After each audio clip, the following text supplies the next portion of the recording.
Vinita, we're in your office, right near DuPont Circle here in Washington, D.C. This is a place in the middle of, just so many people and noises, but the most intimate conversations of some people's whole lives take place in this room. Yes. What's it like to hold that sort of responsibility? It feels like a big thing. It does feel like that I'm doing something that is very serious, it's a privilege that people would entrust me with their most private thoughts, their secrets, things that they very often have not told anybody else. So it feels like a big responsibility, but it's also at the same time, what comes out of it is such a privilege and so gratifying that it's great. Psychiatrist, psychologist, therapist. Yes. Can you delineate those for me? If I have a client who might need medication, say for anxiety or depression or whatever, I will send them to a psychiatrist. A psychologist is somebody who did a doctorate. What you learn in a doctorate is how to do talk therapy. That's really the focus. If you do a PhD like I did, there's also a big research scholar component. PsyDs tend to be much more on the clinical side of things, really exclusively. And then there are different kinds of master's degrees that you can do in therapy, like social work, and here there's something called licensed professional counselor, so you'll see that degree around as well. And so and psychiatrists often do talk therapy, but there's something that that makes all of these degrees just a little bit different because their emphasis is on something a bit different relating to human behavior. Who's a bigger problem for most people, the mom or the dad? The mom. The mom? Why? It's a great question. I would say probably evolution. I would say because there's, that early bonding really takes place primarily with the mother. Although I would say, though, that at a later point in development, dads play a very crucial role.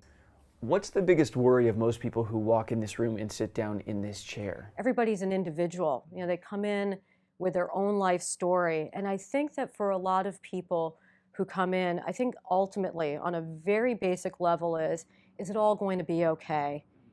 Am I going to be able to feel okay either again or for the first time in my life? How do you set up a therapy office? I know that these are big, comfy chairs. It's kind of a good cross between a chair and a couch.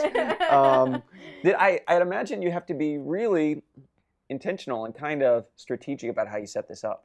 Yeah, so I think I mentioned that one of my clients said that sitting in these chairs was like sitting in a hug, so that was, I guess, a good call in the end. I do like these chairs quite a bit. So I think at most therapy offices, you'll see different things. You'll see a lot of books. We do a lot of reading, we do a lot of training, so you'll see a lot of books and journals, and that's just sort of like the deal. The signaling of yes. I know what I'm doing. Yes, Okay. our licenses are on the shelves, but you'll find that a lot of what's in the office can represent the therapist that you're working with because we all bring ourselves to the work. I can show you Freud. This biography here is, I think, a must for any student of psychology. Peter Gay is just amazing. And, it all started with him, and I would say it's just a wonderful, wonderful biography if you want to understand where it all started. Over here, you can see addiction recovery skills workbook, getting over OCD, dialectical behavior therapy skills book, mindfulness. And some of these books here are things that I use with clients.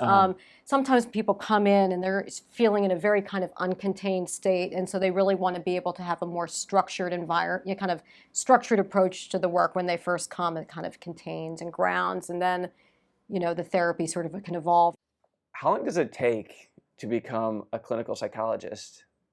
If you really want to do it, it's a big undertaking. So I did my undergrad, I did my master's, I worked in a lab for 2 years, and then I was off to the doctorate, which was more years after that. Which is what, 6 years? They told me it was going to be 6 to 7, and it was more than that. So it's a little longer. What do you feel like you've learned in the past decade or two that maybe you didn't know back then?